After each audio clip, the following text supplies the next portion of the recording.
Ajudar a manter o nosso grupo é um ato de responsabilidade e amor. Contamos com você. Participe acessando o nosso site.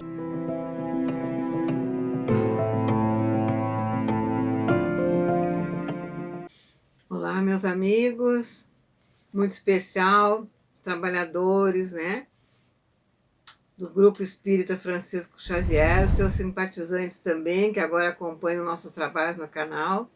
Hoje vamos dar prosseguimento à nossa leitura do nosso livro Libertação, pelo Espírito André Luiz, psicografia do querido Francisco Cândido Xavier. Nós vamos iniciar hoje o capítulo 7º. Nós encerramos o 6º, que era observações e novidades, que essa segunda parte começamos a falar sobre ovoides, né? Já veio a explicação do nosso Gúbio sobre os ovoides. Então, o título desse de hoje, do 7º, é Quadro Doloroso. Então, vamos ver. De manhã, um emissário do sacerdote Gregório, com semblante mal-humorado, veio notificar-nos em nome dele que dispunhamos de liberdade até as primeiras horas da tarde, quando nos receberia para entendimento particular. Ausentamo-nos do cubículo sinceramente desafogados. A noite foi simplesmente aflitiva, pelo menos para mim que não conseguia qualquer quietação no repouso. Não somente o ruído exterior se fizera contínuo e desagradável, mas também a atmosfera pesava, asfixiante. As alucinadoras conversações no ambiente me perturbavam e feriam.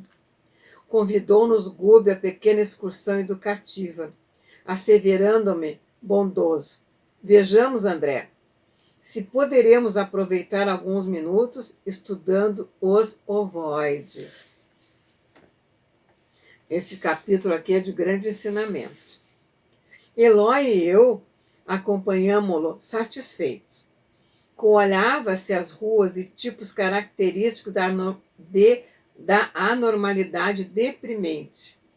Aleijados de todas as matizes, idiotas de máscaras variadas, homens e mulheres de fisionomia torturada, iam e vinham, ofereciam a perfeita impressão de alienados mentais, exceção de alguns que nos fixavam de olhar respeitoso e cruel, com manifesta expressão de maldade. A maior parte, a meu ver, situava-se entre a ignorância e o primitivismo, entre a amnésia e o desespero. Muitos demonstravam-se irritadiço ante a calma de que lhe dávamos testemunhos. Perante os desmantelos e detritos a transparecerem de toda parte, concluí que o esforço coletivo se mantinha ausente de qualquer serviço metódico junto à matéria do plano. A conversação ociosa era ali o traço dominante. O instrutor informou-nos, então, com muito acerto, de que as mentes extraviadas, de modo geral, lutam com ideias fixas, implacáveis e obcecantes, gastando longo tempo a fim de se reajustarem. Rebaixadas pelas próprias ações, perde a noção de bom gosto, do conforto construtivo, da beleza santificante e se entregam a lastimável relaxamento. Que triste, né? Uma condição dessa. Com efeito, a paisagem, sob o ponto de vista de ordem, deixava muito a desejar. As edificações execuadas, os palácios de praça governativa, onde se notava a movimentação de grande massa de escravos, desapontavam pelo aspecto e condições em que se mantinham. As paredes, revestidas de substância semelhante ao lodo, mostravam-se repelentes não só à visão, mas também ao olfato pelas exalações desagradáveis. A vegetação em todos os ângulos era escassa e mirrada. Gritos humanos, filhos da dor e da inconsciência, eram frequentes, provocando-nos sincera piedade. fossem poucos os transuentes infelizes e poder-se-ia pensar num serviço metódico de assistência individual.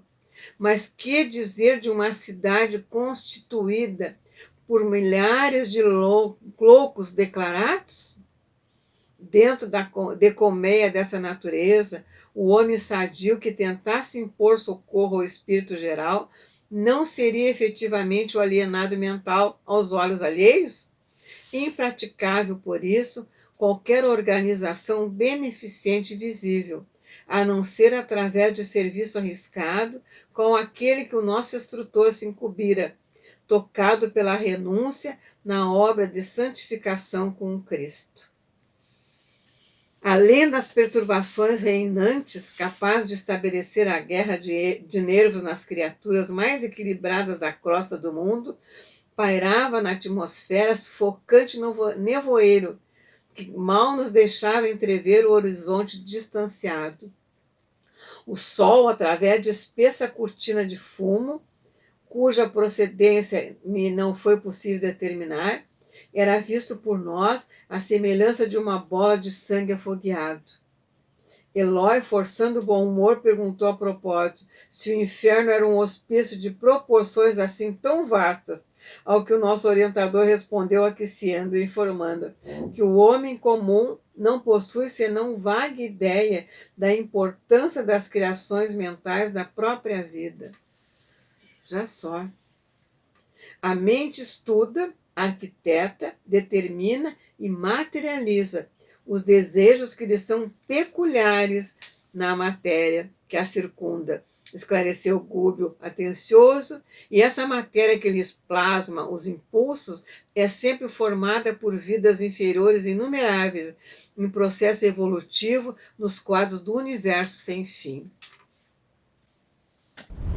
Marcháramos atravessando compridos labirintos e achamos-nos diante de extensa edificação que com vontade nomearemos por asilo de espíritos desamparados. Enquanto encarnado, ser-me-ia extremamente difícil acreditar numa cena igual a que se nos desdobrou a visão inquieta. Nenhum sofrimento depois da morte do corpo me tocaria tão fundo o coração. Vejam só, né, o que ele está sentindo em assistir aquilo. A gritaria em torno era de espantar. Varamos lodosa muralha e depois de avançarmos alguns passos, o pavoroso quadro se abriu dilatadamente. Largo e profundo vale se estendia, habitado por toda espécie de padecimentos imagináveis. Sentíamos-nos agora na extremidade de um planalto que se quebrava em abrupto despenhadeiro.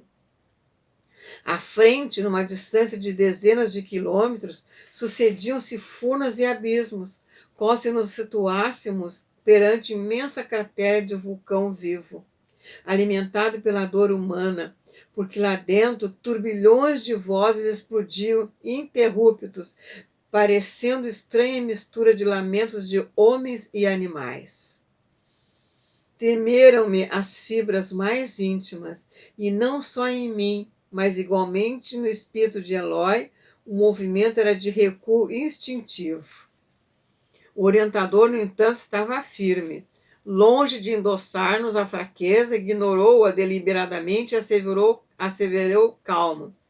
Amontou-nos aqui como se fossem lenhos secos, milhares de criaturas que abusaram de sagrados dons da vida. São réus da própria consciência, personalidades que alcançaram a sobrevivência sobre as ruínas do próprio eu, confinados em escuro setor de alienação mental, esgotam resíduos envenenados que acumularam na esfera íntima através de longos anos vazios de trabalho edificante. No mundo físico, entregando-se presentemente a infindáveis dias de tortura redentora. Cada um com a sua construção, né, meus amados? Tudo é conquista do espírito, né? Mas a providência está ali também, né? Aguardando o momento propício. Vamos continuar.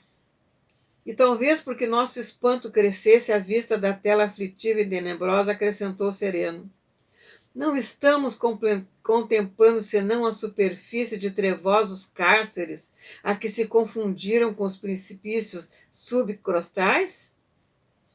Mas não haverá recurso a tanto desamparo? Indagou Eloy compungidamente.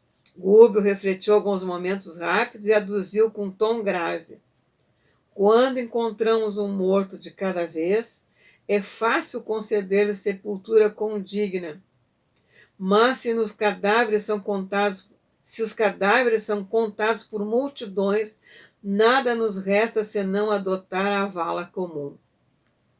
Todos os espíritos renascem nos círculos carnais para destruírem os ídolos da mentira e da sombra, a entronizarem dentro de si mesmo os princípios da sublimação, vitoriosa para a eternidade, quando não se encontram em simples estrada evolutiva. Contudo, nas demonstrações de ordem superiores que lhes cabem, preferem, na maioria das ocasiões, adorar a morte na ociosidade, na ignorância agressiva ou no crime disfarçado, olvidando a gloriosa imortalidade que lhes compete atingir.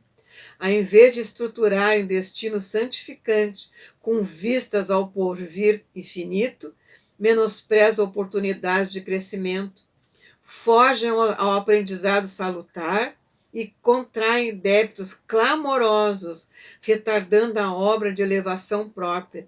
E se eles mesmos, senhores de preciosos dons da inteligência, com todo o acervo de revelações religiosas de que dispõem para solucionar os problemas da alma, se confiam voluntariamente a semelhante atraso, que nos resta fazer senão seguir nas linhas de paciência por onde se regula a influenciação dos nossos benfeitores? Sem dúvida, essa paisagem é inquietante e angustiosa, mas compreensível e necessária. Perguntei-me se naqueles sítios purgatoriais não havia companheiros amigos, detentores de missão de consolar, ao que o nosso instrutor respondeu afirmativamente. Sim, disse, essa imensa coletividade dentro da qual preponderam individualidades que pelo sofrimento contínuo se caracterizam pelo comportamento subhumano, não está esquecida. A renúncia opera com Jesus em toda parte. Agora, todavia, não dispomos de ensejos para a identificação de missionários e servidores do bem. Vamos ao estudo que nos interessa de mais perto.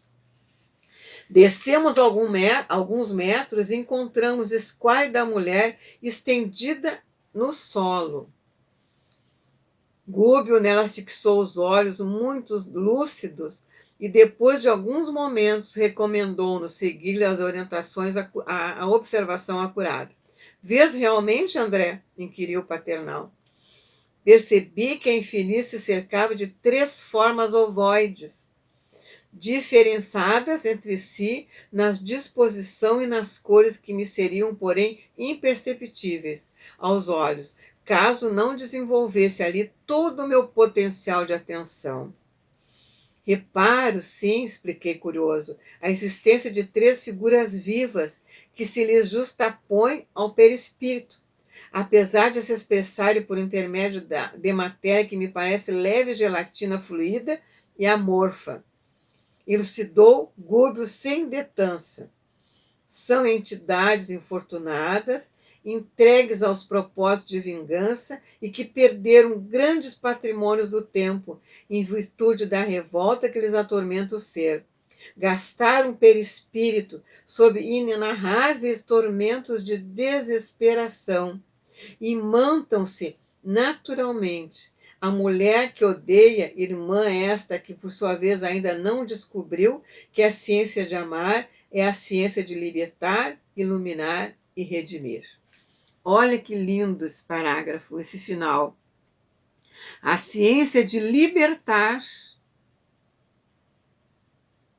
iluminar e redimir. E que coisa mais linda essa providência divina, né? A paciência que eles têm, eles ficam aguardando o momento propício. Eu acho que eles ficam aguardando, meus amados, o momento que aquela entidade dá um basta na dor, porque ela traz, mesmo nesse pavor de lamaçal, de cheiro ruim, de problemas, como se vê, né, nesse inferno vivo, né, da treva, ela está amparada, ela não está sozinha, né? E um dia vai se recuperar. E sabe lá quantos de nós já não passamos por isso, que agora estamos aqui, estudando essa beleza dessa doutrina, fazendo trabalhos lindos assim, nessas leituras, tendo o Evangelho para nos dar força. E esse momento que atravessamos é o do despertar realmente, né? É uma oportunidade que a humanidade terrestre está atravessando para despertar. E assim encerramos esse capítulo 7, uma primeira parte, muito interessante sobre os ovoides. Eu agradeço de coração a paciência de me ouvirem e vamos aguardar para o desfecho desse capítulo.